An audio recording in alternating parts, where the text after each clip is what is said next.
don't forget, hit that subscribe button, hit that like button, and remember to write a comment.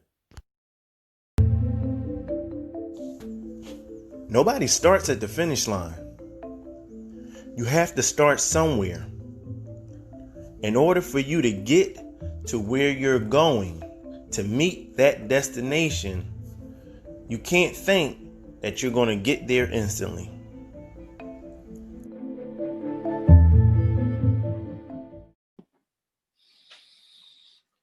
Welcome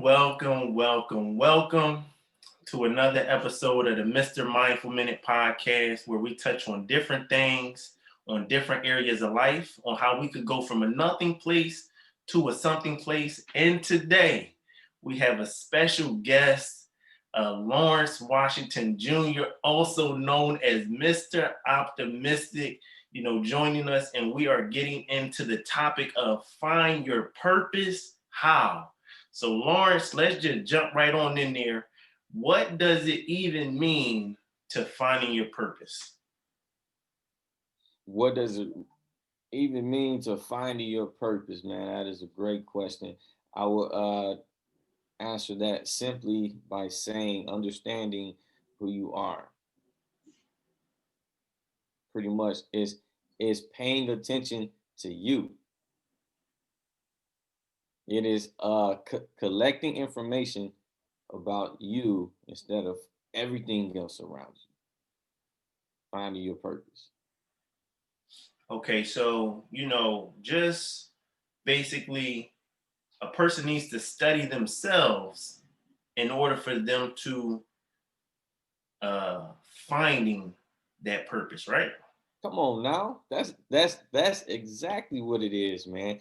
Because we spend so much time studying everything else. We know all the lyrics to our favorite songs. We know the words to certain commercials and ads, and the words to movies. We know who did us wrong last year. We know who talked about us yesterday, but we don't know a lick about ourselves, man. So that's what I mean when I say finding our purpose has to do with looking within, like really taking all that time that we invest into knowing about other things in life and really understanding who we are, man. Purpose, man. Wow. I mean, I think that that's amazing, the work that you're doing.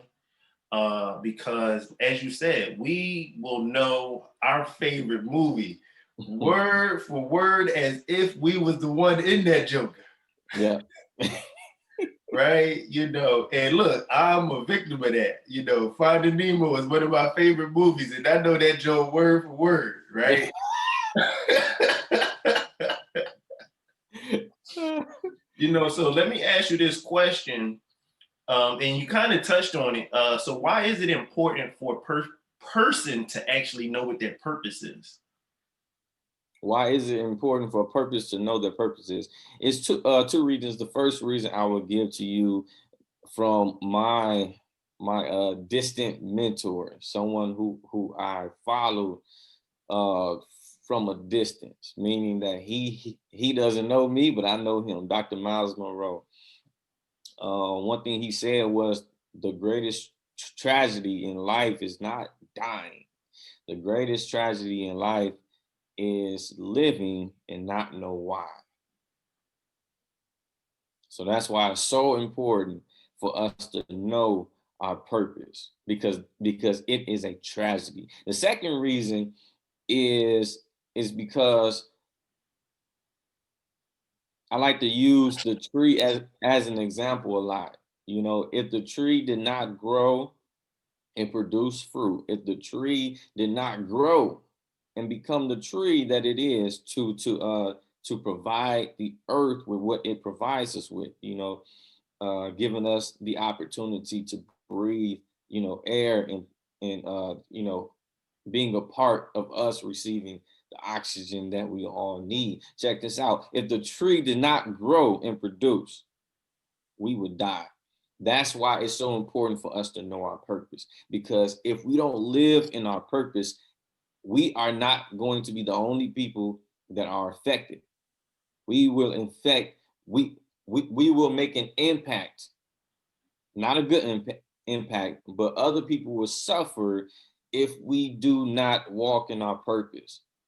People that you will never meet will suffer. People that you will meet will suffer. This generation, people that are in just this generation, people that are in the next generation will suffer if we don't live our life knowing our purpose. So that's how important it is, because it's the same thing, on the other side. If we fulfill our purpose, people are impacted. You know, there's a major impact. People benefit when we fulfill our purpose. For a quick example, Dr. Miles, not just Dr. Miles Monroe, but Dr. Martin Luther King. That's somebody that a lot of people know, right? Because he decided to submit to his purpose in life, we are reaping the benefits today, and we never met him. And he never met us. So that's why it's so important for us to know our purpose, man. Wow, that was deep, because just looking at it from the aspect of how many people's lives we will touch indirectly by actually walking in our purpose, that just, moves us even more to being our reason. And so I just love, that you touched into that. So let me ask you this question. When did you find out what your purpose was? Like when was that? Like, how old were you? Personally, I didn't find out what my purpose was really until I gave my life to Christ in college. That's when I really found out, what my purpose was. God saved me on a college campus, and He saved me in the midst of a lot of temptation that was going on. And God found a way to get my attention. He sent somebody towards my way to have a conversation with me, and somebody that I didn't even know sat me down in a cafeteria at the table, wrote me a letter that she told me that God told her to write me a letter from Him, because I learned throughout my life, through my walk with Christ, a lot of ways that God speaks to me is through letter, because I'm a poet, I'm a writer. So, but that particular day, God spoke to me, man. He gave me purpose. He used that young lady who didn't even know me to read a letter from Him, and the words in that letter, I still have it to this day. It was as if she knew me. Wow. The things she was saying, the things she was sharing with me from God was so in detail. It was like she was like watching my life. But the main thing that sticks out to me that I'll share now is at the end of that letter, God said, this is what the letter said. God said, right now, your heart is racing and your stomach is burning. God said, that is me. And when she read that in that letter, that's exactly what was going on in my physical body. My heart was racing while I was listening, and my stomach was burning. Wow. And that's when I discovered my purpose. But even before I gave my life to Christ, I've always submitted to my heart's desire. I did what I really wanted to do. For example, when I was in grade school, I had a stuttering problem. I didn't like to talk. I didn't talk much because I didn't want people to find out that I stuttered. So I kept quiet in grade school, but my heart's desire was to motivate people, was to make people feel good. It was to say something to cheer somebody up. So I had to make a decision. Am I going to submit to the fear of people knowing that I stutter, or submit to my heart's desire? And then in high school, I made a decision that I was going to submit to my heart's desire. And that's when I became a poet. And that's when I started writing inspirational poetry, Christian poetry. And I became a local traveling, poet for like the next 10 years of my life, man. So, but yeah, man, it started off with me just submitting to my heart's desire, which is something that a lot of us don't do. Especially as young people, man, we submit to the desires of our peers, to the desires of our parents. We submit to the desires of the fears that are coming from other people versus like really saying to ourselves, what is it that I really want to do? Hold on now, slow down, hold up, hold on, slow down for a second, slow down a second. So you just said when we are submitting to the peers, like we're doing stuff that our peers might want us to do, we're doing stuff that our parents might want us to do, that has nothing to do with our purpose. And sometimes, we do that throughout our life. We'll go get a job because, this is gonna please mom and dad. Oh, this is what my friends are doing. So this is, oh, well, you know what? I'm gonna just do this because this seemed like what I should be doing. And as you were saying, you knew your heart's desire, like you knew inside yourself what you actually wanted to do. And for you, it actually was when you was younger, but you didn't submit to it until you was in college or until you was, getting out of school. And so it's just so crazy because sometimes, as you already spoke on, we'll have that self-doubt. And for you, it was a stuttering issue, which made you retract from walking in your purpose. But the moment that you submitted and said, okay, look, this is what my issue is, but this is what my purpose is. And my purpose is greater than my problem. Wow. Come on, man. Yo, listen. Man. I love that. Yo, I love that, man. I love that. Wow. Let me ask you this question. Because a lot of people sometimes tend to think, oh, I can't work on my purpose now because I'm this age, or I should have did that when I was younger, or time has passed. What do you have to say to somebody who thinks, oh, well, I'm a little too old now to be trying to do what my dreams are, or do what my purpose is, or do what it is that I'm good at naturally, and I don't even need nobody to show me? What is your answer to that? First answer is there's no excuse not to do what you've been born to do. Nothing at all. There's no excuse that is qualified, so to speak. There's no excuse that is valid enough for us not to do what we were born to do, for us not to submit to our heart's desire. There's no excuse. And secondly, I will share with them my own personal story. Let's say about 5 years ago, I had a dream to do more, like videos, like shoot more videos to create content, to create inspiration to people. Whether it was through poetry or through motivational speaking or whatever, right? That was 5 years ago. 5 years ago, I said, I can't do that right now. I got a big family and I was working. I was working a full-time job. I was working in the ministry, and I had too much on my plate, and I can't really focus on nothing that has to do with poetry right now. So I got to put that aside, right? Fast forward 5 years later, I'm doing it in the pandemic. What changed? I just made a decision.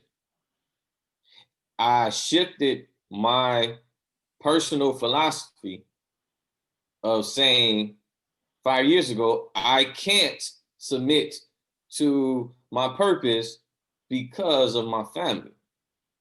That shifted. Now is I must submit to my purpose because of my family. So, and that is happening now. I just finished shooting my second video, and my second video was done with my entire family, with my wife and children. Okay. which is something that I always wanted to do years ago, but I wouldn't allow myself to do it. Okay. Now we're doing it in a pandemic based off of the generosity of my Facebook followers who have been secretly giving me Cash App donations to help feed my vision and to help feed my dream, right?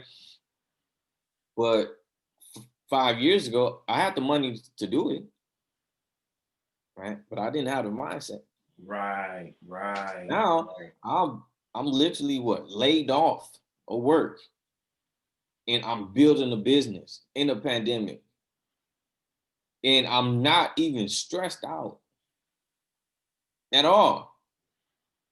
And I normally grieve a lot during this time Yeah. because I lost my mom 3 years ago.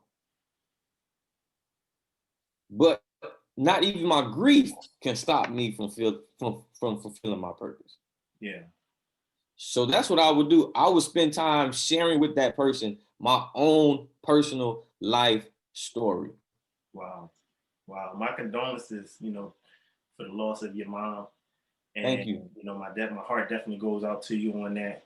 But man, I promise you that is something people actually need. You know, I always say there's light at the end of the tunnel, right? That's what people always say. But my saying is, man, I can smell the food in the kitchen. And so I say that because when you can smell the food in the kitchen, that means you right there and it's almost done. You about to be a partaker of this.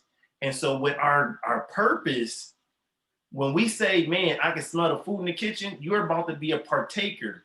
You're now letting go of all those self-doubts. You're getting rid of all of those reasons. And I like how you shifted your mind and from saying, oh, my family is the reason why I can't, and said, my family is the reason why I will. And that was all about you actually walking more into your purpose. So let me ask you this question. As a coach, how long have you been helping people find their purpose? Well, I have a professional career slash background with serving the at-risk youth.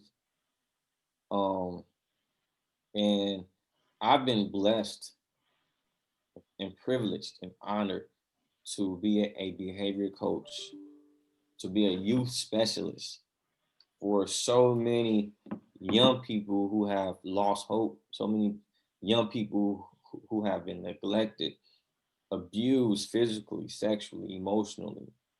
And I've been in the position to literally be like a surrogate father figure to a lot of young people, teaching them morning routines, helping them with homework, advocating for them at schools when the schools would treat them different.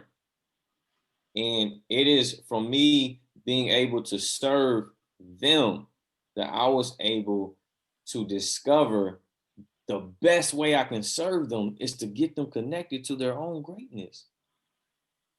So I had a conversation with myself. I was like, man, how can I get them connected to their own greatness?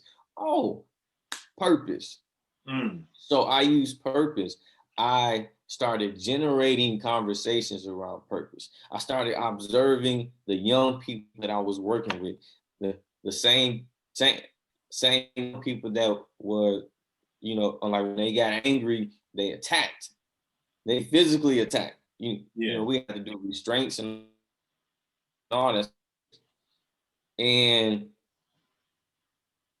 it was from me being able to serve them that I started helping them in a way to when a lot of the physical crisis situations, it started decreasing amongst our young people because I started just generating a conversation around purpose. I started getting them to look within, getting them to connect more with what they want, getting them to connect more with their heart's desire, more with their dreams. And these were children who lost their dream, who didn't even have a dream, who thought that they were just useless.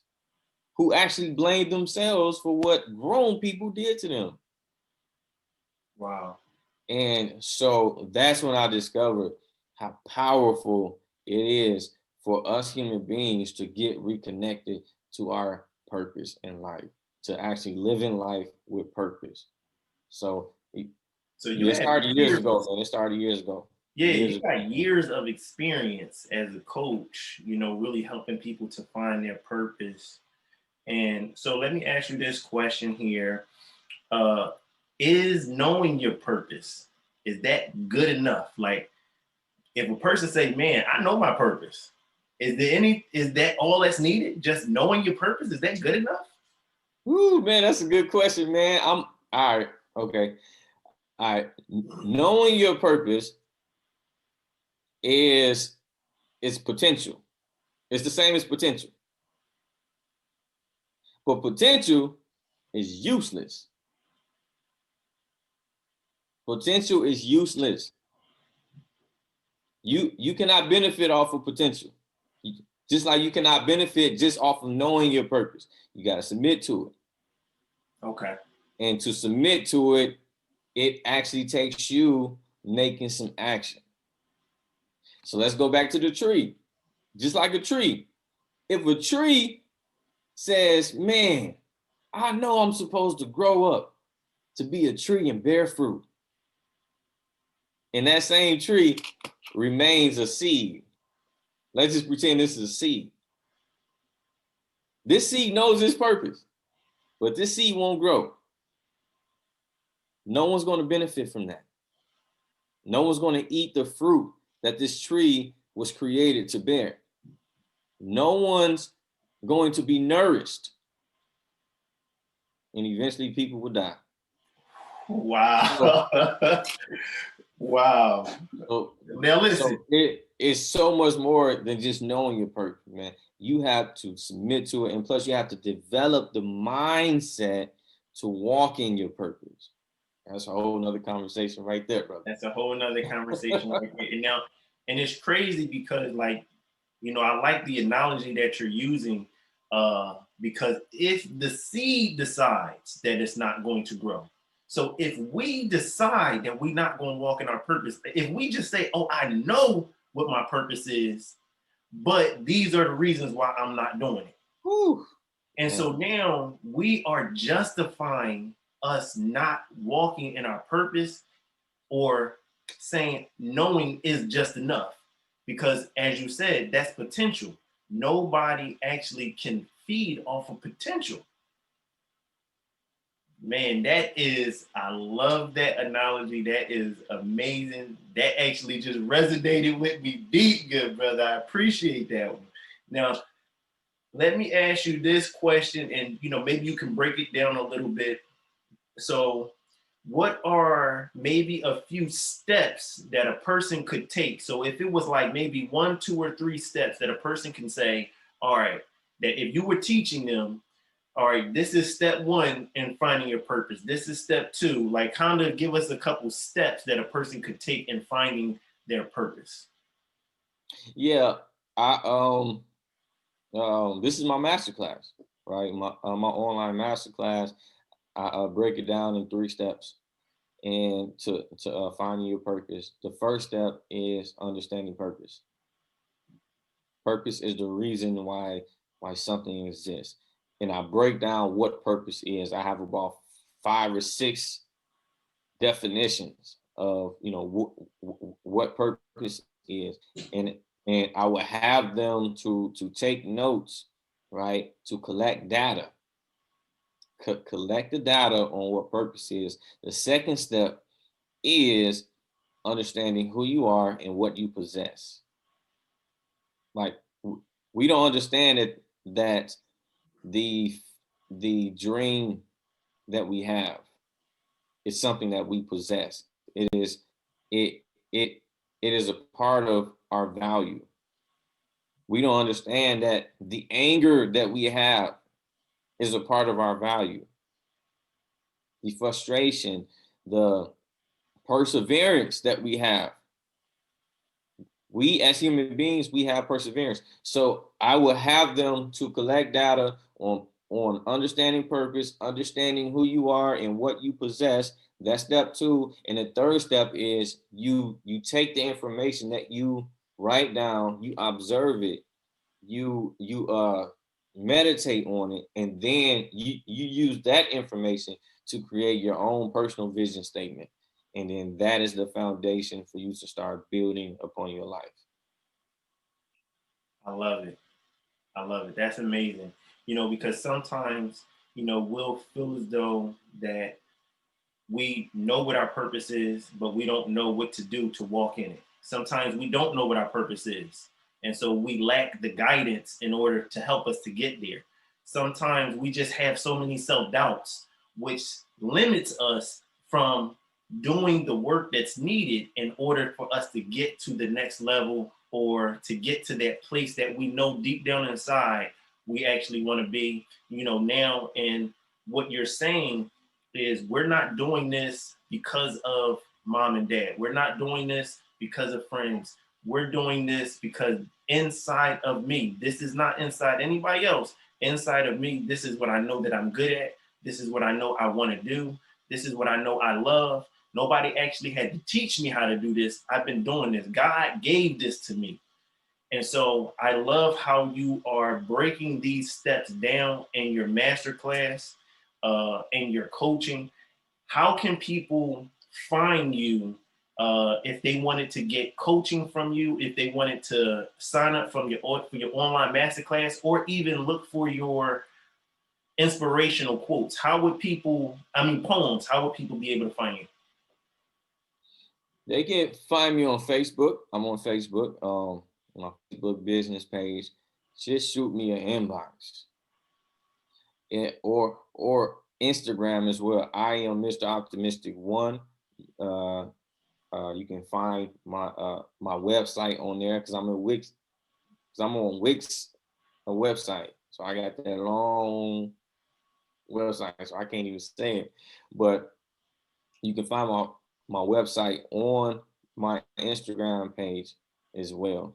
Or you can send me directly at lwashington at aim2uplift.com. That is AMEUPLIFT.com. L Washington at aim2uplift.com. And how would people be able to find your, because I know you have a poem book. How would people be able to find that if they wanted to have something inspirational, like that's people that's into poetry? Yes. So glad you asked. I am right now, currently, I am on a mission to encourage at least 100,000 people before the year ends. 100,000 people. I am on a mission to encourage 100,000 people. So my poetry book is a way for me to encourage a lot of people, right? Through the words that I believe God gave to me at the times that He has given me. It is called Poetic Inspirations, a poetic encounter with Lawrence Washington Jr.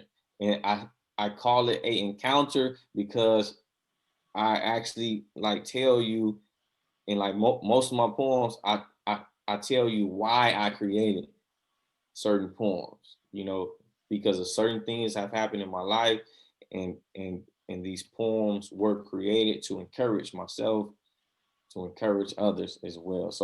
So yeah, my book is on Amazon. Amazon, you can buy it today, Amazon.com. Poetic Inspirations, a poetic encounter with Lawrence Washington Jr. I love it. I love it. Thank you, my brother. I appreciate you coming. Thank you. And this will wrap up the episode.